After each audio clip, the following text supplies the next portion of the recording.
आपने कहा कि 27 कलयुग ऑलरेडी हो चुके हैं, हाँ। और कितने कलयुग आएंगे? अभी तो और भी है। कितने? हाँ, अभी तो आई थिंक 45 46 ऐसे कुछ कलयुग है टोटल। ये मनवंतर का एक कुछ 76 कलयुग का एक साइकिल है, उसमें से इतने गए हैं, बाकी इतने बाकी है।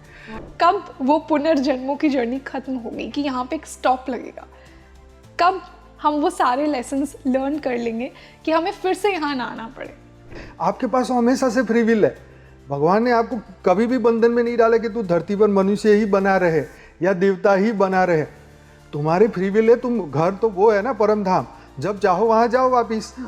तो हम जब चाहेंगे तब हम वापिस यहाँ से निकल सकते हैं। अज्ञानता में तो इसलिए मरते समय भगवान के फोटो दिखाते हैं, हमको भूल जाओ भगवान को देखो। ऐसा बोलते हैं ना, ताकि वो आत्मा ऊपर के लोक में जाए, दिव्य लोक में जाए, उसका कल्याण हो जाए। हाँ, और ये मृत्यु लोक की माया छोड़ दे आत्मा। तो मरते समय याद कराते कि माया छोड़ो, लेकिन पूरी जिंदगी याद नहीं कराते कि माया छोड़ो। इसीलिए सर ऐसा कहते हैं ना कि आप पूरे जीवन भगवान को याद रखिए, ताकि मरते समय आपके मन में सिर्फ भगवान की छवि आए, क्योंकि ये पूरा जीवन एक प्रैक्टिस ही तो है उस लास्ट क्षण के लिए। ये बहुत ज्यादा एक क्वेश्चन रहता है अपने अंदर कि लेट मी सी कि इस जन्म में जो मुझे पर्सनालिटी मिली है ना, वो किस बेसिस पे मिली है? क्या ये कहीं पास्ट लाइफ पूर्व जन्म से तो नहीं आ रही है? और इसी के चलते ना सर बहुत से लोग, एक मैं टर्म का नाम लूंगी, past life regression, past life therapies, इनमें बहुत ज्यादा खुद को इन्वॉल्व करते हैं। पर आपको ये ज्ञान मार्ग में कोई इंटरेस्ट नहीं हो और आपको एक ही दुख दिमाग में पकड़ के बैठा हुआ है और उसका कहीं पर भी आंसर नहीं मिल रहा है, तो फिर आप करवा सकते हैं। लेकिन वहां पर भी आपको सबकॉन्शियस लेवल पर उसको स्वीकार तो करना ही होगा। एक्सेप्टेंस तो करना। जैसे किसी को बार बार बुरे सपने आ रहे हैं, मतलब ये एक दो सपने की बात नहीं है, लगातार कई सालों तक चलते आ रहे हैं, ठीक है, तब जाके वो कराए तब तो बात ठीक है। लेकिन ऐसे ही शौक के लिए करवा लिया, वो नहीं करना चाहिए। तो अब जो समय आने वाला है धरती पर, वो बहुत ही खराब समय आने वाला है।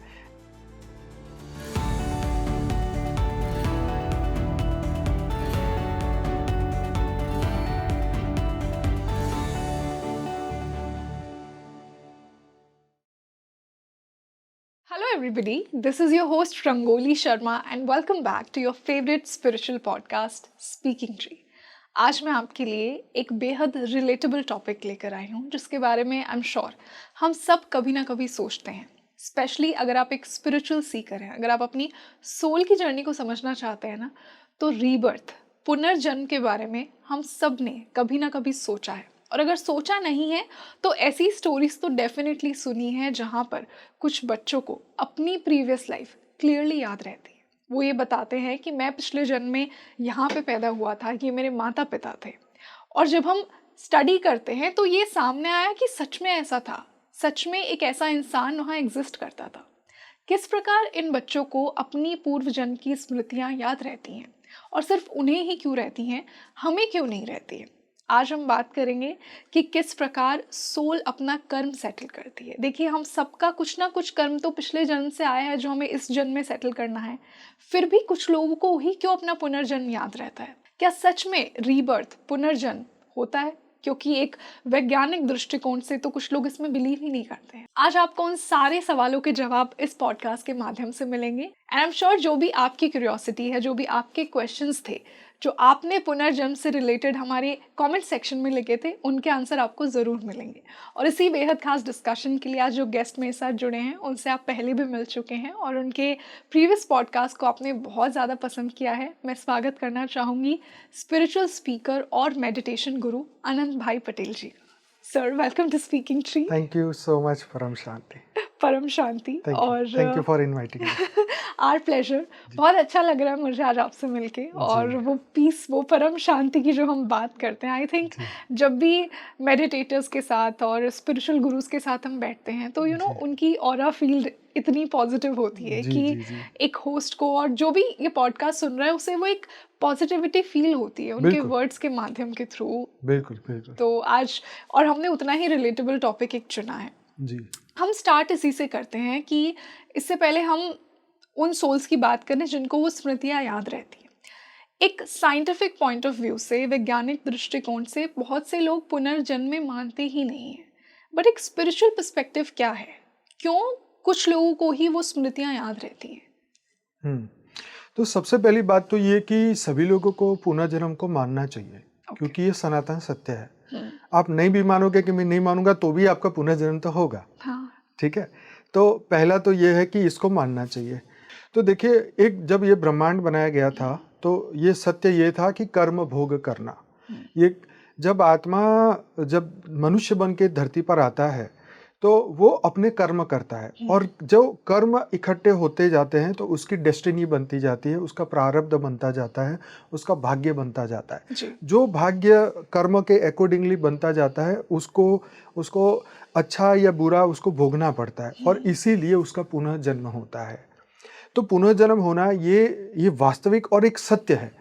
अगर हम नहीं मानेंगे तो एक दिन तो मानेंगे, लेकिन तब तक हम ज़्यादा दुखी होंगे, क्योंकि जितने हम सत्य के करीब जाएंगे उतना मार्ग आसान हो जाएगा। तो ये सत्य है कि पुनर्जन्म तो होता है। हमारे वेद, उपनिषद, पुराण, शास्त्र सब कहते हैं कि परम सत्य यही है कि पुनर्जन्म होता है। हमारे भगवान कृष्ण भी अर्जुन को बताते हैं अपनी गीता में कि तू अपने परलोक को सुधार ले। राइट। तो पुनः जन्म जो है वो तो हर जगह मान्यता प्राप्त है सभी के द्वारा।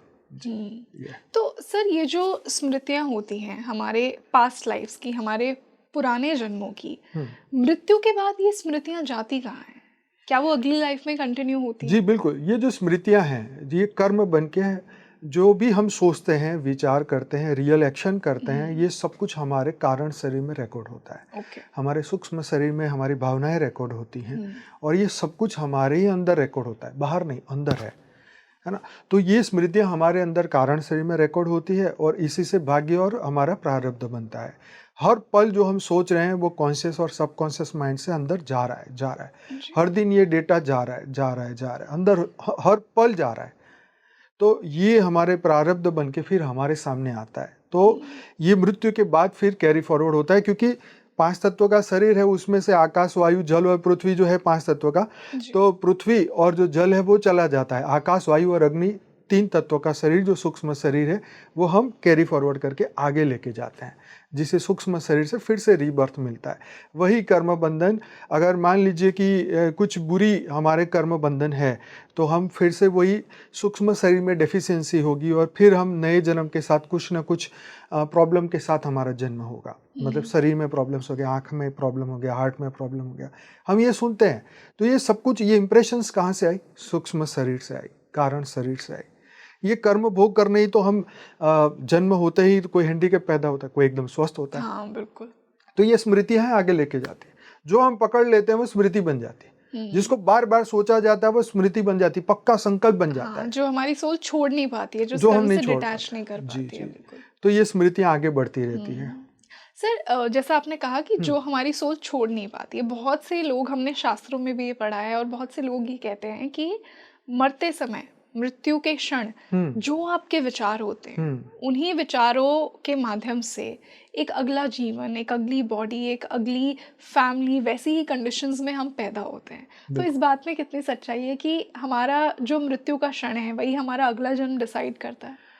ये बात सच है कि हमारे स्वभाव, संस्कार, हमारे कर्म बंधन तय करते हैं कि हमें कहाँ पैदा होना है।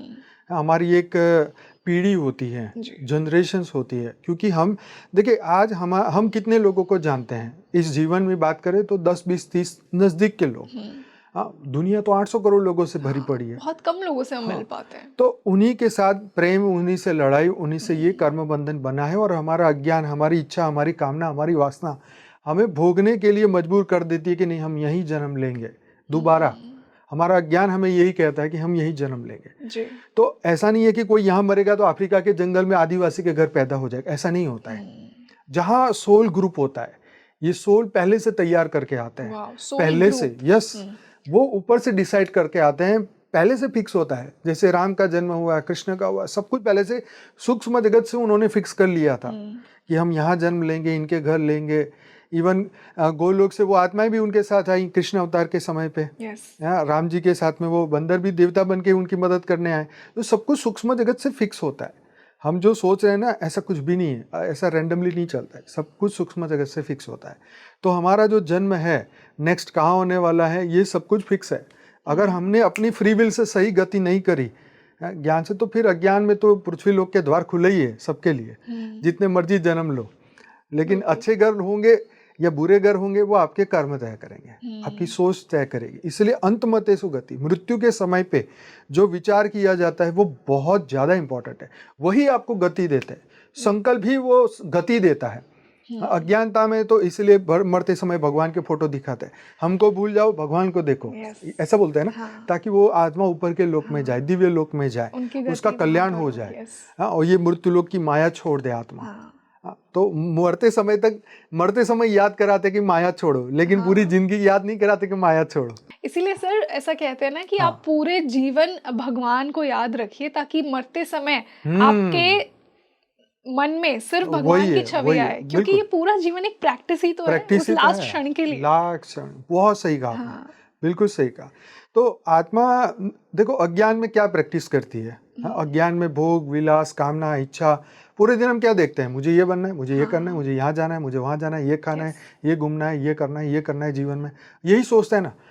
हम कौन थे, कहाँ से आए, क्यों आए, किस चक्कर में फंस गए, क्यों मनुष्य हैं, क्यों हम देवता नहीं हैं, क्यों हम तो परमात्मा ने हमें परम पुरुष बना के भेजा था, क्यों अब सिर्फ धरती पर एक मनुष्य बन के बैठ गए। हमारी चेतना को हर दिन हम सीमित करते जा रहे हैं, ये हमारा अज्ञान का कारण है, ये हमारे बंधन का कारण है। भगवान ने नहीं बोला कि तू बार बार जन्म ले, भगवान ने तो अर्जुन को बोला अपने परलोक को सुधार, ऊपर के लोक की बात करिए कि तू अपने परलोक सुधार ले।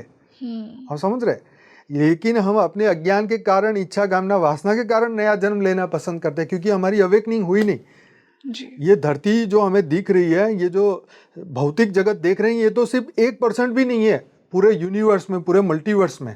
आप समझ रहे, 99% के बारे में तो कोई नहीं जानता, उसकी कोई चर्चा भी नहीं करना चाहता। क्यों? क्योंकि हम मानते नहीं ना। गीता में क्या कहा है, जो दिखता है वो सत्य है, जो नहीं दिखता वो सत्य है, जो दिखता है वो नाशवंत है। लेकिन हमारे को क्या, जब तक मैं आंखों से देखूं नहीं तब तक मानूं नहीं। हाँ, तो आत्मा कहाँ दिखती बताओ, ये शरीर अपने आप बोल रहा है, अंदर कोई तो बैठा है ना चेतना, तो वो नहीं दिखाई देता, इसीलिए इसके ऊपर फोकस नहीं करते। नहीं तो इसी पे तो फोकस करना है, मोक्ष तो तभी होगा ना। शरीर को जानने से थोड़ी मोक्ष होता है, आत्मा को जानने से मोक्ष होता है। तो वो जो 99% नहीं दिखता, उसके बारे में कोई चर्चा भी नहीं करता। सब लोग यही दिखाते कि तुझे धरती के सुख सब मिलेंगे, गाड़ी बंगला महल सब कुछ यहाँ मिलेगा। तो फिर मनुष्य जो आंखों से दिखता है उसी को सत्य मानेगा, तो फिर यहीं फंस जाएगा। यही तो बंधन का कारण है ना। इसलिए तो भगवान ने क्या बोला कृष्ण ने अर्जुन को, तू स्थित प्रज्ञ बन, मन में तैरते सुख और दुख से ऊपर उठ के कर्म कर। लेकिन कौन कर रहा है?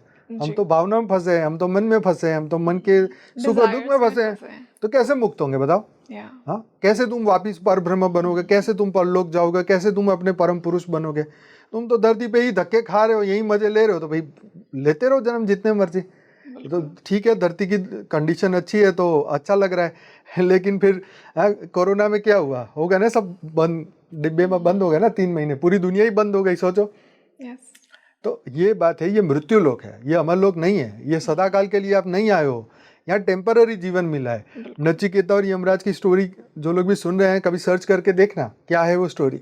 11 साल का लड़का बोल रहा है कि मुझे नहीं चाहिए भाई आपका ये टेम्पररी, मुझे तो अनंत काल का सुख चाहिए, और वो भी अपरिवर्तनशील वाला। ये परिवर्तन वाला नहीं चाहिए मुझे जी। तो ये है चेतना, ये है जागृति। ये उसको हो गया था नचिकेता को, लेकिन एक आम इंसान को नहीं हो रहा है।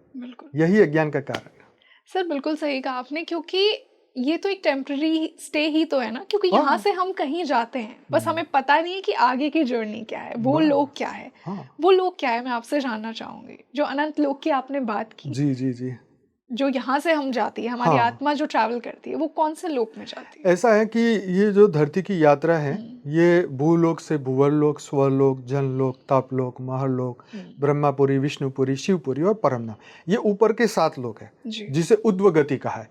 और जो अधोगति है, नीचे तल, तलातल, रसातल, ऐसे 7 पाताल है। तो 14 लोकों का ये ब्रह्मांड है।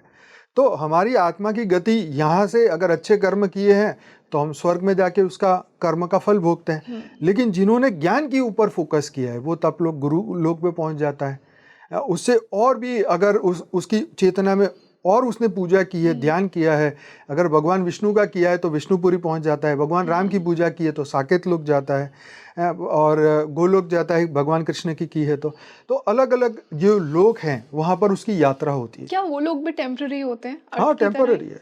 टेम्पररी मतलब हमारे से ज्यादा अच्छे हैं। जैसे जैसे Higher realm तीसरे लोक में जो स्वर्ग में जो आत्मा है उनका आयुष्य भगवान ब्रह्मा का 1 दिन है और मनुष्य का आयुष्य सिर्फ 100 साल, उसमें भी अब कम हो गया। हाँ, तो आप सोचिए जैसे ऊपर जाएंगे थोड़ा सुख और बढ़ता जाएगा। यहाँ माया है तो वहाँ माया है। हाँ, वहां से वापिस तो आ सकते हैं लेकिन यहाँ से वापिस जाने का रास्ता बहुत वन में बहुत भारी है, ज्ञान के बिना नहीं जा सकते यहाँ से। तो ये है कि जब हमें आत्मज्ञान हो जाए, जब हम ब्रह्म ज्ञान ले ले, तब हम परम धाम भी पहुंच सकते हैं। वहां जाके शिव निराकार बन सकते हैं, अमर अमर तत्व प्राप्त कर सकते हैं, शिवत्व को प्राप्त कर सकते हैं। पर ये ज्ञान किसी ने किया हो तो ना, जैसे गीता में तो बोला कि तू परम पद को पाले, अर्जुन को बोला ना कि परम पद को पाले, अपने परलोक को सुधार ले, लेकिन कोई सुन ही नहीं रहा है तो फिर तो यहीं पर ही धक्के खाने पड़ेंगे धरती पे। तो ये यात्रा बहुत बढ़िया है यात्रा, जो जानते हैं। पहले तो यम लोक था, यमपुरी था, तो ये पूरी 16 लोक की यात्रा के बारे में हमारे में बताया हुआ है। लेकिन ये तो 28वां कलयुग है ना, ऐसे 27 कलयुग के चक्कर घूम चुके हैं। हाँ, तो इतने चक्र में आत्मा तो इतनी तमो प्रधान हो गई है, इतनी तमो प्रधान हो गई है कि वो तो मानने को ही तैयार ही नहीं है। जबकि उसको पता है कि मैं मरने वाला हूँ, तो भी ये सत्य स्वीकारने को तैयार नहीं है। इसीलिए वो कुत्ते की मौत मरने को तैयार है, लेकिन एक दिव्य आत्मा की तरह जाने को तैयार नहीं है। आप समझ रहे बात को, कितनी बड़ी बात है। यस, आपने कहा कि 27 कलयुग ऑलरेडी हो चुके हैं, और कितने कलयुग आएंगे? अभी तो और भी है। कितने? हाँ, अभी तो आई थिंक 45-46 ऐसे कुछ कलयुग है टोटल। ये मनवंतर का एक कुछ 76 कलयुग का एक साइकिल है, उसमें से इतने गए हैं, बाकी इतने बाकी है। तो ये चाहते हैं कि हमें इससे निकलना चाहिए। आप समझ रहे हैं, ये सतयुग, त्रेता, द्वापर, कलयुग के चक्र से निकलना चाहिए, क्योंकि इसमें जब तक हम फंसे रहेंगे ना, तब तक हमें सुख नहीं मिल सकता। बिल्कुल। ये धरती लोक का सुख कितना है, टेम्पररी है ना। खाना खाया, जब तक नेक्स्ट भूख नहीं लगेगी तब तक ठीक है, फिर वही शाम को फिर भूख लगेगी, फिर व्याकुल हो जाएंगे। तो आप देखिए, देवताओं को ऐसी जरूरत नहीं है, उनको खाना नहीं चाहिए, उनके आत्मा में वो पावर है। हाँ, तो यहाँ पे हमें आदत पड़ेगी ना मृत्यु लोक की, तो हमें यही साइकिल में फंसे रहने का है। तो जिनको ज्ञान हो जाता है, जिसको आत्मज्ञान होता है, वो इस सर्कल से बाहर निकल जाता है, वो ऊपर के लोक में चला जाता है। जैसे काकभूषणी जी थे, तो उन्होंने बोला कि मैंने 12 बार रामायण देखी, 16 बार महाभारत देखी। तो आप सोचिए कि वो ये चक्र से बाहर थे। अगर वो भी फंस जाते तो वो हमारी आपकी तरह मनुष्य बन जाते, लेकिन वो एक दिव्य चेतना बन गए, वो एक दिव्य ज्ञान उनको प्राप्त हो गया। इसीलिए वो बाहर रह के ऑब्जर्व किया। वो कहते थे रात को वो पर्वत पे जाके रात वहीं रुकते थे, धरती पर नहीं रहते थे। बिल्कुल। हाँ, तो ये ऐसी हमारी जो पुराणों की जो स्टोरीज हैं, जो सत्य हकीकत है जी। तो ये अभी तो हमारे पास जो ये 27 कलयुग की तो स्टोरियां है ही नहीं। अभी तो सिर्फ यही कलयुग का या थोड़ा बहुत ही कुछ ज्ञान था, उतना ही वेद उपनिषद पुराणों में रखा गया। बाकी उसको झूठ बोल बोल के कटिंग कर दिया गया कि यार ऐसा थोड़ी ना हो सकता है। सच नहीं पता लगना, सच कैसे पता चलेगा? हमारी मानव बन के हमारी बुद्धि सीमित हो गई, सोचने समझने की शक्ति खत्म हो गई, हम सत्य को स्वीकार नहीं कर पा रहे। हाँ, मैं एक आत्मा हूं, मैं दिव्य आत्मा हूं, मैं चैतन्य आत्मा हूं, मैं परम आत्मा हूं, ये मानने को हम तैयार नहीं है। फिर क्या गति होगी बताओ? बिल्कुल। हाँ, अपने आप को कीड़े मकोड़े पशु पंखी बन के, जैसे गाना है ना, पंखी बनूं उड़ते फिरूं मस्त गगन में, भाई ये पकड़ लिया पूरी जिंदगी, बा उड़ते फिरो। लेकिन ये नहीं जानो कि ये उड़ने वाला, उड़ाने वाला कौन है, ये शरीर को चलाने वाला कौन, रात को जो सपने देख रहे हैं वो दिखाने वाला कौन, हाँ, उसको नहीं जानते। बिल्कुल। और ये मैंने इसीलिए पूछा, ऑल्दो हम पुनर्जन्म की बात कर रहे थे, बट आई थिंक ये सोल की जर्नी को भी थोड़ा समझना जरूरी था, इसलिए मैंने आपसे ये क्वेश्चन पूछा। जी। पुनर्जन्म पे वापस जाते हैं, और यहाँ एक बहुत ही इंपॉर्टेंट क्वेश्चन सर ये आता है कि हम ना बहुत से ऐसे हमने स्टोरीज सुनी है, आई एम श्योर व्यूअर्स ने भी ये बात डेफिनेटली सुनी होगी कभी ना कभी तो, कि एक छोटा बच्चा वो एक घर में उसने जन्म लिया, जब वो 3 या 4 वर्ष का हुआ, उसके पास अपनी पुराने जन्म की स्मृतियां हैं। उसने ये बताया कि मैं इस विलेज में पैदा हुआ था, ये मेरे माता का नाम था, ये मेरा नाम था, बिल्कुल। ये मेरे रिलेटिव्स थे, मेरे इतने भाई बहन थे। तो उसको अपनी पास्ट लाइफ की मेमोरीज इतनी स्ट्रांगली याद है। यहाँ से मेरा सवाल ये आता है कि देखिए, आप, मैं, जो हमारे व्यूअर्स ये पॉडकास्ट देख रहे हैं, हम सबकी कोई ना कोई पास्ट लाइफ रही है, और हम सबका कोई ना कोई कर्म है जो हमें इस लाइफ में सेटल करना है, क्योंकि इसी प्रकार सोल की जर्नी कंटिन्यू होती है कि कुछ जो पिछले जन्म का रह गया वो हम आगे वाले जीवन में कंटिन्यू करेंगे। बट ये जो मैंने केसेस की बात की, जिन लोगों को बहुत क्लियरली अपनी पास्ट लाइफ मेमोरीज याद होती हैं, उनकी चेतना में क्या डिफरेंस है कि उनको इतना क्लियरली याद है कि वो उस आइडेंटिटी से इतने अटैच्ड हैं कि वो उसे भूल ही नहीं पा रहे हैं? एक्चुअली क्या होता है कि जब आत्मा की कोई जर्नी, स्पेशल जर्नी के लिए वो आते हैं और वो जर्नी पूरी नहीं हो पाती, वो पर्पस पूरा नहीं हो पाता, तो उन आत्माओं को मैंने जैसे कहा कि पहले से ही सब कुछ तय किया जाता है। सूक्ष्म जगत ही स्थूल जगत को चलाता है, ये आप समझ लीजिए। तो जैसे बुद्धिस्ट मॉन्क होते हैं ना, तो जो उनके गुरु होते हैं, जो गुरु बनने वाले होते हैं, तो पहले ही बोल देते हैं मैं यहाँ जन्म लूंगा और ये होगा। फिर उसकी खोज चालू हो जाती है कि वो लड़का होगा, ऐसा होगा, ऐसा होगा, ऐसा होगा। तो ऐसे ही जो बच्चा जिसको सब कुछ रिकॉल हो रहा है, वो खुद से नहीं कर रहा है, उसको करवाया जा रहा है उनके गुरु के द्वारा, उनकी सूक्ष्म जगत की आत्माओं द्वारा, उनके रिलेटिव्स के आत्माओं द्वारा ये करवाया जाता है। रियली ये डिफरेंस है, इसीलिए हमें हमारा पूर्व जन्म याद नहीं है, बट कुछ लोगों को क्लियरली होता है। हाँ, ये जो महान आत्माएं होती है ना, पहली बात ये कि जो महान आत्मा स्पेशल पर्पस से आती है ना, उनको बहुत जल्दी अर्ली एज में याद आ जाता है। और दूसरा फैक्टर ये है कि उसको याद करवाया जाता है कि भाई तुम ये थे, नहीं तो हर एक बंदे को होना चाहिए ना। अगर ये नेचर का लॉ होता तो हर एक को होना चाहिए। ने तो हमें क्लीन स्लेट के साथ भेजा है ना, क्योंकि वो नहीं चाहता कि हम याद रखें। जैसे पायलट बाबा की स्टोरी थी, तो उसमें भी ऐसा ही था कि वो प्लेन चला के जा रहे थे, तो उनको प्लेन उतारना था, उनको दिक्कत हो रही थी प्लेन उतारने में, तो वो गुरु सीधे प्लेन में प्रकट हुए और उन्होंने प्लेन को उतारा। और उसके बाद वो गुरु ने उसको बताया कि तू स्पेशल पर्पस से आया है। फिर उसने पायलट की नौकरी छुड़वा दी, भारत सरकार के वो पायलट थे। फिर उनको हिमालय में जाके तपस्या करवाई और फिर 5 साल के बाद बोला कि अब जा जन कल्याण कर। उनके कितने आश्रम हुए, बहुत कुछ उनकी प्रसिद्धि हुई। तो ये सूक्ष्म जगत हमेशा स्थूल जगत के साथ है, लेकिन ये हम समझ नहीं पाते कि सूक्ष्म जगत ही स्थूल जगत को चलाता है। तो ये है कहानी कि उस बच्चे को कैसे याद आया, उसको करवाया गया है, कोई रेज मार के बुलवाता है। जैसे बाबा हरभजन सिंह है, तो उनकी वो बॉर्डर पे उनकी डेथ हो गई, वो सैनिक थे भारत सरकार में, तो सैनिक थे, तो उनकी लाश वो सपने में आके उन्होंने अपने दोस्त को बोला कि मेरी लाश यहाँ पड़ी है, तुम निकालो। फिर उन्होंने उसको वहाँ से निकाला, तो फिर वो हेल्प करने लगे सूक्ष्म जगत में रह के। तो अब उनका मंदिर भी बना है, अभी भी बॉर्डर पे मंदिर है, नेपाल बॉर्डर पे या आई थिंक चाइना बॉर्डर पे, तो अभी भी वो सूक्ष्म जगत में है। आप समझ रहे? तो ऐसे सूक्ष्म जगत के अनेकों किस्से हैं, पर कोई समझे ना समझे, सबकी अपनी अपनी समझ है। सर, यहाँ से एक सवाल ये आता है कि जैसा हमने बात की कि ईश्वर और प्रकृति तो ये चाहता ही नहीं कि हमें वो पूर्व जन्म की स्मृतियाँ इस प्रकार याद रहे। अगर होता तो हम सब एक पास्ट लाइफ मेमोरी के साथ आते। तो जिन लोगों को ये पास्ट लाइफ मेमोरीज याद रहती हैं, क्या आपको नहीं लगता कि उनके लिए इस लाइफ की जर्नी बहुत ओवरवेलमिंग हो जाती है, क्योंकि वो इतना अटैच है उस पुरानी आइडेंटिटी से? कितना कंफ्यूजिंग और स्कैरी होगा ये एट द सेम टाइम कि ये सोचना कि उस जन्म में मैं ये था, अब उनका मन करेगा कि मैं उस लाइफ को भी जी लूं, मैं उन माता पिता से भी मिलूं। बिल्कुल सत्य बात। तो ये बहुत इनजस्टिस सी लगती है। महाभारत में 2 किस्से आते हैं जी। पहला किस्सा था जब संजय धृतराष्ट्र को बोलते हैं कि उन्होंने कहा कि भविष्यवाणी मेरे कर्म क्षेत्र में नहीं है। तो उन्होंने बोला कि हाँ, मनुष्य को भूतकाल और भविष्यकाल नहीं जानना चाहिए, बराबर, क्योंकि इससे हमारा कर्म चक्र खराब हो जाएगा। बिल्कुल। हाँ, अगर हमें जैसे पता चल गया किसी एक व्यक्ति को कि वो पूर्व जन्म में कोई बुरा कैरेक्टर था, लूटारा, एग्जाम्पल के तौर पे कोई लूट मचाने वाला लूटारा था या बहुत उसने चोरियां किया, और वो एक व्यक्ति को पता चल जाता है, तो उसके लिए कितना एक दुख की बात होगी। जैसे कोई बचपन में हमें बोल दे तू तो रबर चूरा था, तो कितना बुरा लगता है। हाँ, लगता है तूने तो इसको पिटाई कर दी, हाँ, तो सोच के बुरा लगता है, अरे मैंने ऐसा बुरा था। हाँ। तो ये अज्ञान से हुई जो गलती है ना, वो हमें भूली जाए, इसलिए इस जन्म की चीजें भी हम भूल जाते हैं। कितनी अच्छी बात है। हाँ, सच में, क्योंकि अगर हमें 2 साल पहले का कोई इंसिडेंट याद आता है ना, वो हमारे लिए कितना ओवरवेलमिंग होता है कि अरे मैं क्या था उन 2 साल पहले, ये मैंने क्यों किया। हाँ, तो ये इसीलिए परमात्मा ने सिस्टम, ये पृथ्वी पर सिस्टम ही है कि आपको ये नहीं जानना है। अगर आप जानेंगे तो अपनी मुसीबत और बढ़ाएंगे, क्योंकि आप साक्षी भाव में नहीं रहना जानते ना, इसलिए आप फंस जाएंगे।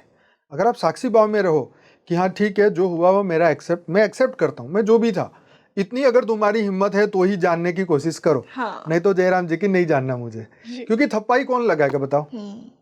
ये भी तो है ना। कोई तीसरा व्यक्ति आके बोला कि तू पिछले जन्म में राक्षस है, तो अरे बाप रे, मेरे को नहीं सुनना ये सब कहानी।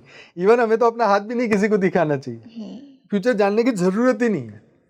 तुम ब्रह्म हो भाई, तुम ब्रह्म के अवतार हो, तुम शिवो हम सर्वो हम अहम ब्रह्मास्मि। फिर क्यों मैं अपने आप को जीव समझू? मैं क्यों अपने आप को मनुष्य समझूं? और हम सब ब्रह्म हैं। 100%। हाँ। शिवो हम सर्वो हम। यस। हाँ, इतनी हायर पावर की हम आत्माएं हैं, फिर हम अपने आप को जीव क्यों समझे और क्यों दुखी होए? दुखी होने का कारण ही नहीं है। हम सत्य चित्त आनंद स्वरूप आत्मा है। हम हमेशा आनंद में रहने वाले हैं, लेकिन हम अपने स्वभाव से खिलाफ काम कर रहे हैं, इसलिए हम हर दिन दुखी हो रहे हैं। इसलिए फिर ये जानूं, वो जानूं, ये जानूं, इसी में फंस जाते हैं। जैसा आपने बात की कि हमें एक ना क्यूरियोसिटी बहुत रहती है लोगों को, स्पेशली जो लोग स्पिरिचुअल सीकर्स हैं, जो हीलिंग मोडालिटीज़ में आते हैं ना, उन्हें तो ये बहुत ज़्यादा एक क्वेश्चन रहता है अपने अंदर कि लेट मी सी कि इस जन्म में जो मुझे पर्सनालिटी मिली है ना, वो किस बेसिस पे मिली है? क्या ये कहीं मेरे कहीं पास्ट लाइफ पूर्व जन्म से तो नहीं आ रही है? और इसी के चलते ना सर, बहुत से लोग, एक मैं टर्म का नाम लूँगी, past life regression, past life therapies, इनमें बहुत ज़्यादा खुद को इन्वॉल्व करते हैं।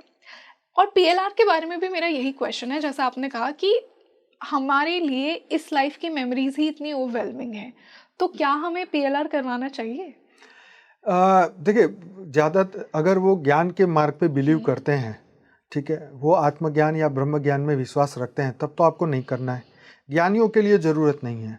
पर आपको ये ज्ञान मार्ग में कोई इंटरेस्ट नहीं हो और आपको एक ही दुख दिमाग में पकड़ के बैठा हुआ है और उसका कहीं पर भी आंसर नहीं मिल रहा है, तो फिर आप करवा सकते हैं। लेकिन वहाँ पर भी आपको सबकॉन्शियस लेवल पर उसको स्वीकार तो करना ही होगा।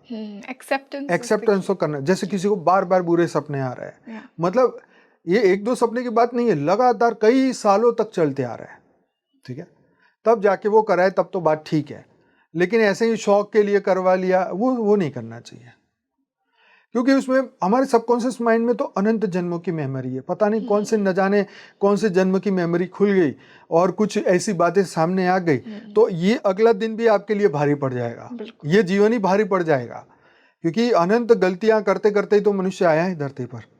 कितने युगों से कितने जन्म हुए अज्ञान काल में, तो अज्ञान काल की चीजें हुई तो हमेशा भूलना ही चाहिए, आगे बीती सो बिंदी करके आगे बढ़ना चाहिए। यही सॉल्यूशन है। जो चीज़ आप वहाँ पर जानने के बाद करोगे, वो अभी एक्सेप्ट कर लो ना, हाँ भाई मेरी गलती होगी, मेरा कर्म मेरे सामने आ रहा है, तो फिर आपका प्रॉब्लम तो सॉल्व ही हो गया ना।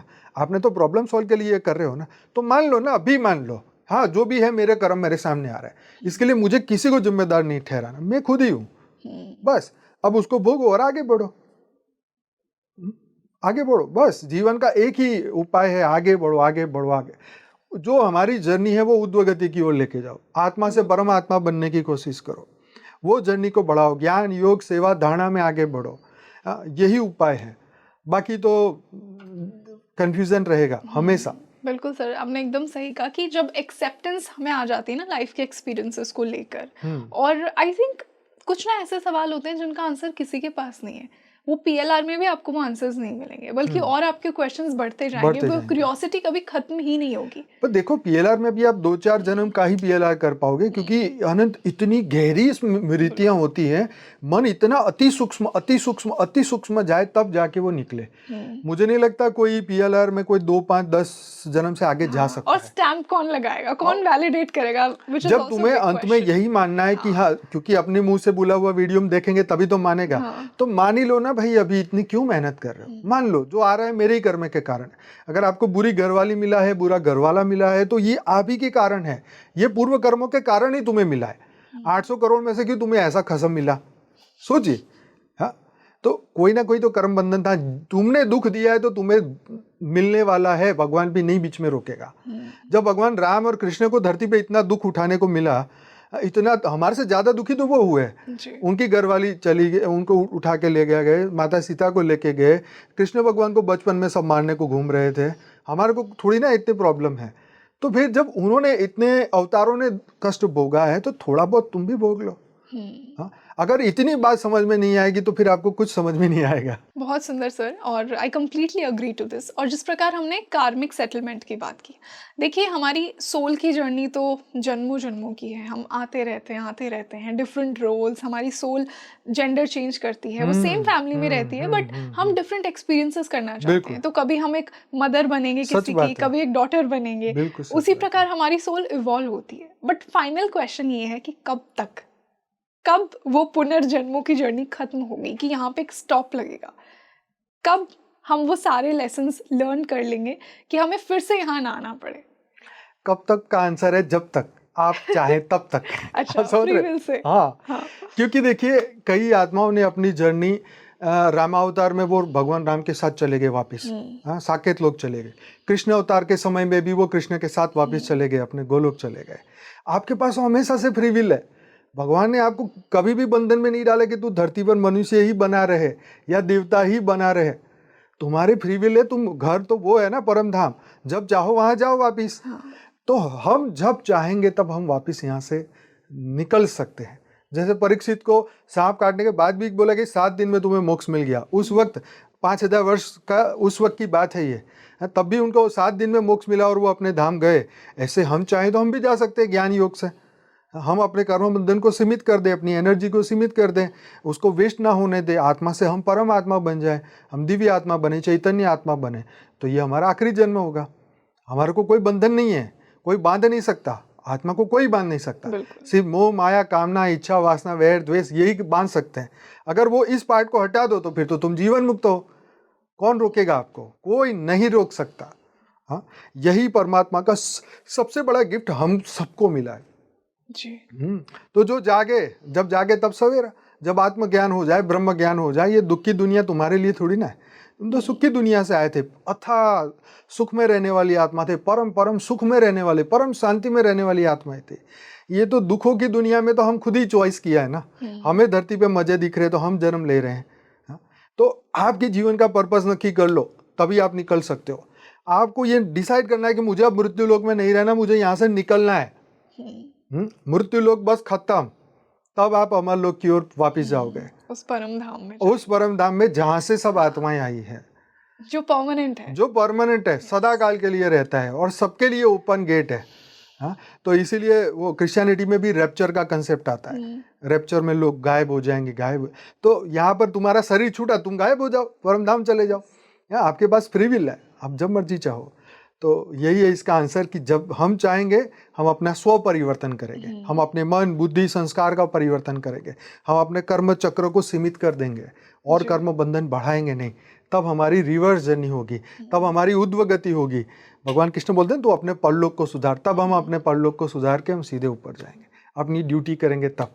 सर, आई एम श्योर कि ये बहुत सारे व्यूअर्स का क्वेश्चन होगा और मेरा भी एक पर्सनल क्वेश्चन है कि देखिए हम सब उस परम पिता पर ब्रह्मा का अंश हैं। हम सब के अंदर दिव्यता है, बट हमारी सोल की जर्नी कुछ सोल्स की इस प्रकार है कि वो जन्मों जन्मों में बहुत आसुरिक बन जाते हैं। वो दिव्यता रहने ही नहीं देते हैं। डिवाइन क्वालिटीज, कुछ सोल ज्यादा डिवाइन होती हैं और कुछ सोल्स बहुत डेमोनिक होती हैं। बराबर है। तो ये उनकी जो कॉन्शियसनेस का स्तर है ये किस प्रकार चेंज होता है, क्योंकि हम सब तो डिवाइन ही थे पहले से। बिल्कुल बिल्कुल, बहुत आपका वैलिड क्वेश्चन है कि देखो ये सृष्टि में परमात्मा ने परम पुरुष ही बनाए थे जी। जितने भी आज असुर है ना वो पहले देवता ही थे, मतलब दिव्य थे। ठीक है, वो असुर क्यों बने? क्योंकि उनके विचार बदलते गए, वो भोग वृत्ति में चलते गए, उन्होंने असत्य को सत्य समझा। हाँ, उन्होंने छीनने को सत्य समझा, उन्होंने अपने आसुरिक संस्कारों के कारण विकृत आनंद को आनंद समझ लिया। चलती गाड़ी में पत्थर फेंके हुए ही आनंद उठाया उन्होंने, किसी को दुख दे के आनंद उठाया उन्होंने। तो उनका जो विकृत माइंड हो गया ना, तो ये दिव्य आत्माओं ने आके ये ज्ञान दिया, समझाया ये, लेकिन वो समझे नहीं। उन्होंने अपना स्व परिवर्तन का चांस नहीं लिया, अपने आप को बदलने का मौका नहीं दिया। कोई उनके माता पिता ने उनको अच्छे संस्कार नहीं दिए, उनको सत्य से अवगत नहीं कराया। इसीलिए वो हर जर्नी में खराब घरों में जाते गए और अंत में उनकी संगत ऐसी हो गई कि वो असुर ही बन गए। सुर और असुर एक ही माता के दो संतान थे। तो ये कहने का मकसद ये कि जब संस्कार परिवर्तन नहीं होगा, हम अपनी रिवर्स जर्नी नहीं चाहेंगे, हम अपनी बुराइयों को खत्म करना नहीं चाहेंगे, तो एक दिन तो असुर बनना तय है। तो हमें स्व परिवर्तन अभी करना चाहिए। अपनी बुराइयों को, हमें तो पता है ना अंदर से कि हमारे अंदर क्या बुराई है, उसको पकड़ो और निकालो। बट सर, अगर किसी के पास वो ज्ञान ना हो, वो अवेयरनेस ना हो, कि कुछ लोग एक्सेप्ट ही नहीं करते हैं कि मैं आसुरिक हूँ, वो मानते ही नहीं कि मेरे अंदर कोई कमी है। हाँ, तो एक दिन खुद ही दिखाई देगा ना, फिर अंदर ही चेहरे विकृत हो जाएंगे, बुद्धि विकृत हो जाएगी, पत्थर मारने में मजा आने लगेगा। तो ये आसुरी तो है। संस्कार तुम्हारे रिजल्ट दिखा देंगे ना कि तुम कौन हो। हाँ, फिर तुम अपने आप को कंट्रोल नहीं कर पाओगे। जब कर्म का बोझ बढ़ जाएगा ना, अपने आप को कंट्रोल नहीं कर पाओगे और फिर तुम ना चाहते भी बड़ी गलतियां कर दोगे। फिर तुम कहोगे अरे मेरे से ऐसा कैसे हो गया। अरे भाई, तेरे अंदर तूने कूट कूट के तूने ही भरा है अंदर। हाँ, उसको बदल लेता ना तो आज तू रुक जाता। जी। तेरे आसुरिक संस्कार ने तुझे अनस्टॉपेबल कर दिया। और वही अनस्टॉपेबल जो है उनकी गति क्या होती है? आज चोर क्रिमिनल की क्या गति होती है? पकड़ के उनको जेल में डाल दिया जाता है। हाँ, तो ऐसे ही जब धरती लोक में वही असुर जो है फिर वो भूत प्रेत की योनि में चले जाते हैं, वो भी जाते हैं, सिर्फ मनुष्य जाते हैं ऐसे नहीं है, उनको भी कर्म भोग करने के लिए जाना पड़ता है। जितना भी तुम डॉन बनो, कर्म भोग तो तुम्हें करने ही पड़ेंगे। चाहे तुम जानवर बनो, असुर बनो, फिर कुत्ते की मौत हो या सुअर की मौत हो या कोई भी हो, ये कर्म का खेल इस ब्रह्मांड का इतना स्ट्रांग नियम है कि उनको भी भोग भोगना पड़ता है। असुरों का हमेशा क्या हुआ? अवतारों ने वध ही किया ना। जी, बिल्कुल। हाँ, किसी को इनाम मिला? नहीं मिला ना, सबके गले ही कटे। ये भगवान ने स्वयं काटे। हाँ, भगवान कृष्ण ने बोला तू नहीं मारेगा तो मैं मार दूंगा, तू कौन सी बड़ी चीज है? समझे ना बात? तो असुरों को ये समझ जाना चाहिए कि ये सत्य एक ही है, परिवर्तन तो करना ही पड़ेगा।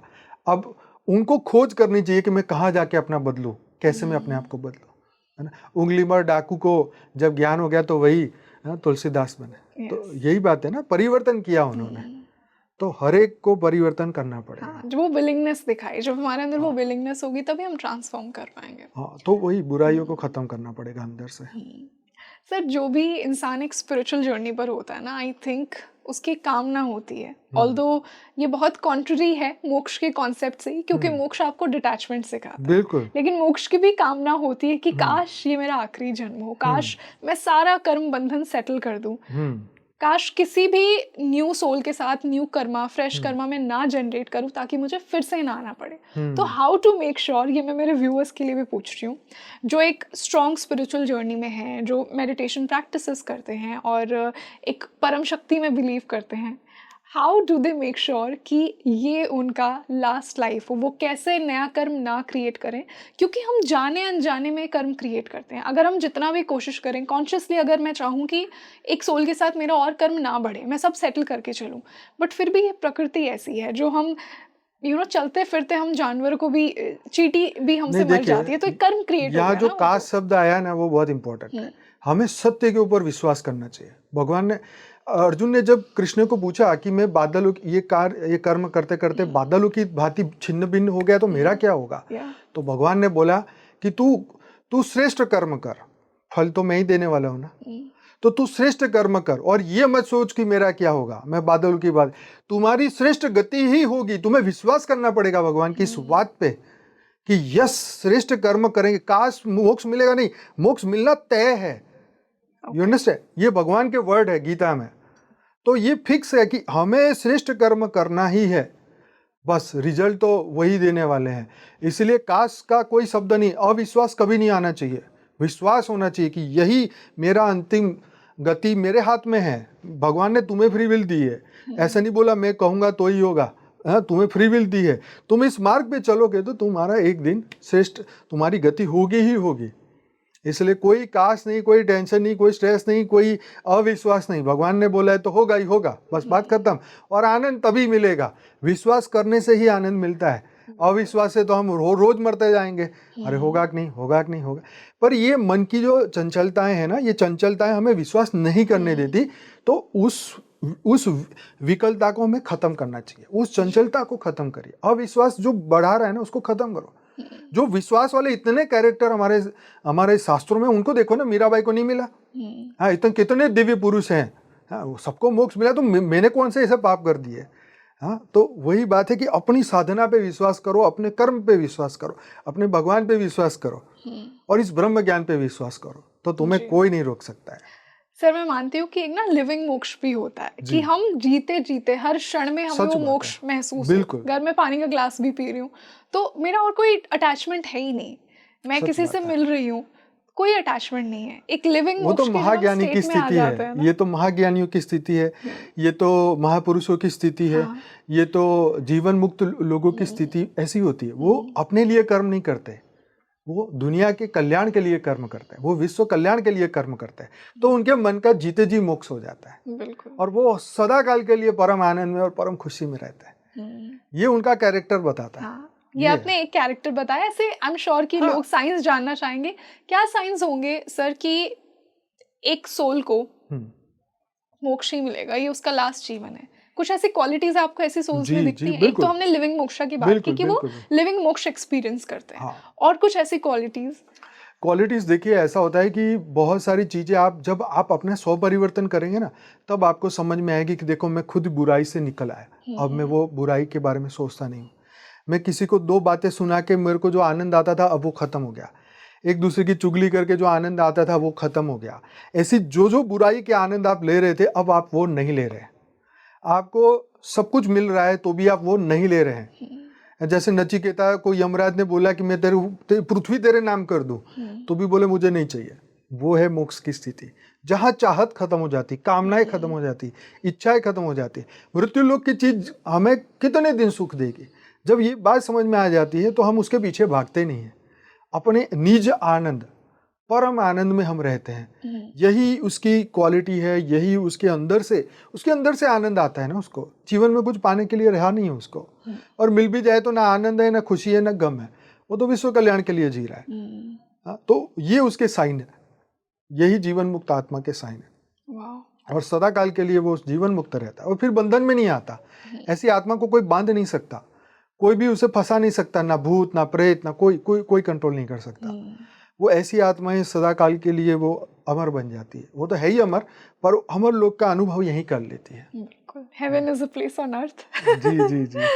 तो यही है इसकी अल्टीमेट आत्मा का वो स्टेज बन जाती है। बहुत सुंदर sir. So any last message जो मैं आपसे ना पूछ पाई हूँ या मैंने मिस कर दिया, और जो आप हमारी ऑडियंस को एड्रेस करना चाहेंगे, स्पेशली वो लोग जो एक स्पिरिचुअल जर्नी में हैं, जो अपनी सोल की जर्नी के बारे में बहुत सोचते हैं, जो ये सोचते हैं कि मेरे पूर्व जन्मों के कुछ कार्मिक सेटलमेंट्स मैंने अब किए हैं, कुछ रह गए हैं, जो मोक्ष प्राप्त करना चाहते हैं, उनके लिए आपका क्या मैसेज है?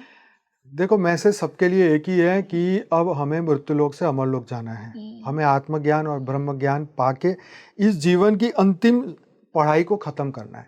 देखो, स्कूल कॉलेज की पढ़ाई तो हम करते हैं, 2-3 साल मास्टर पढ़ लिया, 2-4 साल बैचलर पढ़ लिया, 12वीं तक हमने पढ़ लिया, लेकिन वो तो लिमिटेड पढ़ाई है।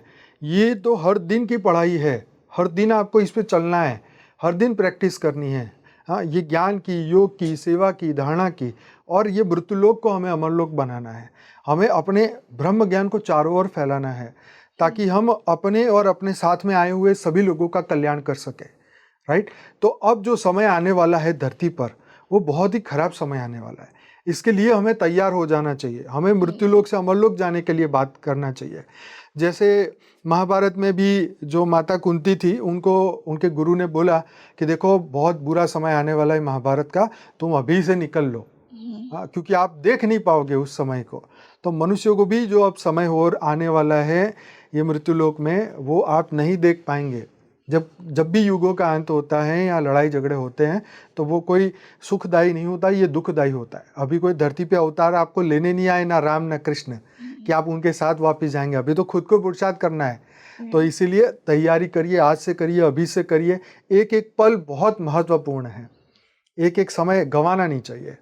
बस यही मेरा अंतिम संदेश है सबके लिए। बहुत सुंदर sir. And I am sure कि हमारे व्यूअर्स को भी अपनी सोल जर्नी की जो क्यूरियोसिटी थी, जो क्वेश्चंस थे, वो इस पॉडकास्ट के बाद बहुत ज़्यादा सेटिस्फाई होंगे। उन्हें अपने कुछ सवालों के जवाब मिले होंगे, स्पेशली पुनर्जन्म को लेकर कि किस प्रकार सोल की जर्नी होती है, किस प्रकार सोल वो यात्रा करती है, क्यों वो पास्ट लाइफ स्मृतियाँ कुछ लोगों के पास ही रहती हैं। आई एम श्योर कि उन सभी सवालों के जवाब आज इस पॉडकास्ट से मिले।